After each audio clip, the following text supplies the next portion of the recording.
আওয়ামী লীগ এখন কেমন দল হয়েছে, সামনে কি হতে পারে? বিএনপি চমৎকার একটা বক্তব্য দিয়েছে আওয়ামী লীগ সম্পর্কে, আওয়ামী লীগের চরিত্র নিয়ে। আওয়ামী লীগ অলরেডি যা হয়েছে, সামনে তাদের জন্য করুণ পরিণতি অপেক্ষা করছে। আমরা কথা বলছি 12/24। দর্শক, মির্জা ফখরুল ইসলাম আলমগীর বলেছেন আওয়ামী লীগ এখন আজিজ ও বেনজির মার্কা দল হয়ে গেছে। আমরা এই কথাটা বারবার বলার চেষ্টা করেছি এবং ইটস ট্রু যে বাংলাদেশের স্বাধীনতা সার্বভৌমত্বের ইতিহাস এবং আওয়ামী লীগের ইতিহাস মূলত এক ও অভিন্ন। সেই 54 যুক্তফ্রন্ট থেকে শুরু করে দীর্ঘ 24 বছরের স্বাধিকার আন্দোলনের প্রত্যেকটা পরতে পরতে আওয়ামী লীগের অবদান ছিল সবার উপরে, শীর্ষে। 6 দফা আন্দোলন, শিক্ষা আন্দোলন, 69 গণ অভ্যুত্থান, 1971 সালে মুক্তিযুদ্ধ, 52 ভাষা আন্দোলন, সব জায়গায় আওয়ামী লীগই গুরুত্বপূর্ণ ছিল। তো সেই হিসাবে একেবারে স্বাভাবিকভাবে অনুমেয় ছিল যে বাংলাদেশের স্বাধীনতা সার্বভৌমত্ব যতদিন থাকবে, বাংলাদেশ যতদিন থাকবে, আওয়ামী লীগ ততদিন বাংলাদেশের রাজনীতিতে প্রাসঙ্গিক থাকবে। হয়তো বা কয়েক বছর পর পর বিরতি দিয়ে তারা ক্ষমতায় আসবে। বাংলাদেশের মাটি ও মানুষের সাথে জড়িত ছিল এই আওয়ামী লীগ। কিন্তু আওয়ামী লীগ 2008 সালে ক্ষমতা আসার পর তারা নিজেদেরকে যেভাবে একের পর এক ধ্বংসের দিকে নিয়ে যাচ্ছে, তাতে অদূর ভবিষ্যতে আওয়ামী লীগ আর আওয়ামী লীগ থাকবে না। আওয়ামী লীগ একটা লুটেরাদের প্ল্যাটফর্মে পরিণত অলরেডি হয়েছে এবং সামনে ক্ষমতা থেকে একটু দূরে গেলেই আওয়ামী লীগ করার মতো লোক খুঁজে পাওয়া যাবে না, মুসলিম লীগের মতো অবস্থা হবে। আর স্বাভাবিক ধারা রাজনীতি আওয়ামী লীগ করলে আওয়ামী লীগ বাংলাদেশে আজীবন টিকে থাকতো এবং কয়েক বছর পর পর ক্ষমতায় আসতো। যুগে যুগে দেখেন, আওয়ামী লীগের বিরুদ্ধে রাষ্ট্রীয় ষড়যন্ত্র তেমন হয়নি। যেমন বিএনপিকে ধ্বংস করার জন্য স্টেট স্পন্সর্ড অনেক ষড়যন্ত্র আমরা দেখেছি। বিএনপিকে ভাঙার জন্য, বিএনপিকে দুর্বল করার জন্যে রাষ্ট্রীয় বাহিনীর কত তৎপরতা। বিএনপি নেতাদের ভাগিয়ে আনার জন্য কোটি টাকার প্রজেক্ট, বিলিয়ন ডলারের প্রজেক্ট ছিল। এই 7 জানুয়ারি নির্বাচনের আগেই ছিল। সরাসরি ব্যারিস্টার শাহজাহান ওমর খুনি থেকে দুধের দোয়া হয়ে যায়। এরকম বিএনপির বিরুদ্ধে বা বিএনপিকে ভাঙার জন্যে অনেক মেগা প্রজেক্ট সরকারি টাকায় নেওয়া হয়েছিল। দামি দল অথবা কিংস পার্টি, বিএনপি ভেঙে বিএনপির নামের সাথে মিল রেখে অন্য দল কী না করা হয়েছে। কিন্তু সেই অর্থে আওয়ামী লীগের বিরুদ্ধে কোনো রাষ্ট্রীয় ষড়যন্ত্র চলেনি। আওয়ামী লীগ যখন ক্ষমতার বাইরে ছিল তখনও আওয়ামী লীগের বিরুদ্ধে রাষ্ট্রীয় ষড়যন্ত্র চলেনি। আওয়ামী লীগের বিরুদ্ধে যতটুকু ষড়যন্ত্র হয়েছে তা আওয়ামী লীগ নিজেরাই করেছে। যেমন 75 বা 74 বাকশাল গঠনের মধ্য দিয়ে আওয়ামী লীগকে নিষিদ্ধ করেছে।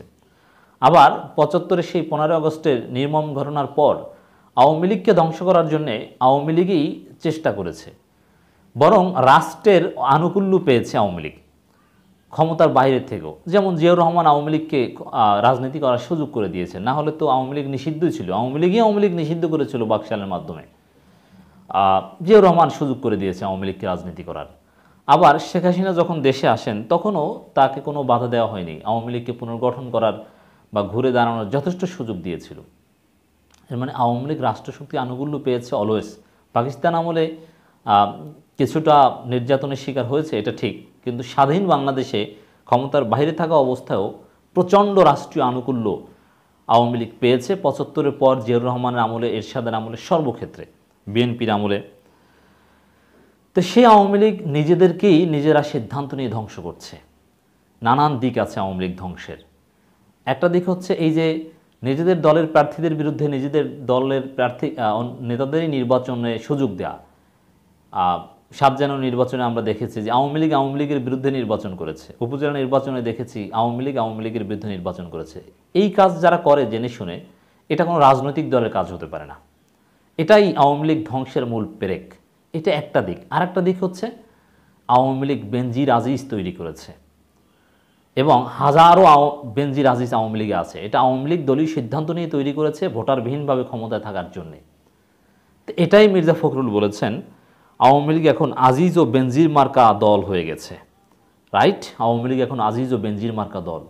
এই আওয়ামী লীগ অলরেডি যে অবস্থা যা হয়েছে আওয়ামী লীগের, সামনে ক্ষমতা থেকে দূরে থাকার 1-2 বছরের মধ্যে দেখবেন যে আওয়ামী লীগ মুসলিম লীগ হয়ে গেছে। আওয়ামী লীগ করার মতো লোক পাওয়া যাচ্ছে না, কারণ এই বেনজির আজিজটা ধরা পড়বে এবং সবাই এতটাই লুটপাটের সাম্রাজ্য কায়েম করেছে, সবাই চাইবে পালিয়ে যেতে, সবাই বেনজির আজিজদের মতো পালাতে চাইবে। অতএব আওয়ামী লীগ ধ্বংস হবে। বিএনপি মহাসচিব মির্জা ফখরুল ইসলাম আলমগীর বলেছেন আওয়ামী লীগ এখন আজিজ ও বেনজির মার্কা দল হয়ে গেছে, তারা এখন দেউলিয়া হয়ে গেছে। আমরা তো চোখের সামনে দেখি যে আওয়ামী লীগ মহাশক্তিশালী, যেখানে যাই সব আওয়ামী লীগ প্রভাবশালী, একেবারে কিশোর গ্যাং থেকে শুরু করে রাস্তার মাস্তান পাতি নেতা চাঁদাবাজ সব আওয়ামী লীগ, ওরে আওয়ামী লীগ। কিন্তু না, এইসব চাঁদাবাজ কিশোর গ্যাং কিচ্ছু খুঁজে পাওয়া যাবে না ক্ষমতার বাইরে গেলে, সব পালাবে, দেউলিয়ার অবস্থা। এখন আর কোনো রাজনৈতিক প্রতিষ্ঠান নয়, তাই সম্পূর্ণভাবে দুর্নীতিবাজ রাজ কর্মচারীদের সঙ্গে আতাত করে ক্ষমতায় টিকে আছে, রাইট। মির্জা ফখরুল আরও বলেন, বাংলাদেশের অর্থনীতি পুরো রসাতলে যাচ্ছে, আমাদের সবাইকে আজ জেগে উঠতে হবে, পরাজিত করতে হবে দানবকে, যারা আমাদের সব কিছু তছনছ করে দিয়েছে, রাইট। মির্জা ফখরুল গুরুত্বপূর্ণ আহ্বান জানিয়েছেন, বিএনপির গুরুত্বপূর্ণ আহ্বান যে আমাদের সবাইকে জেগে উঠতে হবে। তিনি বলেন, মির্জা ফখরুল বলেন, চীনের সহায়তা দেশে যেসব বড় বড় মেগা প্রকল্পের জন্য টাকা আনা হয়েছে সেখানে 5% কমিশন বাগিয়ে নেওয়া হচ্ছে, টেন্ডার প্রক্রিয়া তো আরও 5% টাকা কমিশন দিচ্ছে। এখন চীনের নানান অনিয়ম বা এগুলো নিয়ে কথা বলেন, কিন্তু ভারতের নাম বলে ভারতেরগুলো তো মির্জা ফখরুল বলতে পারে না। যাই হোক, তারপরও আওয়ামী লীগের আসল চরিত্র মির্জা ফখরুল তুলে ধরতে পেরেছেন, ধন্যবাদ। এবং একই সাথে গুরুত্বপূর্ণ আহ্বান জানিয়েছেন মির্জা ফখরুল।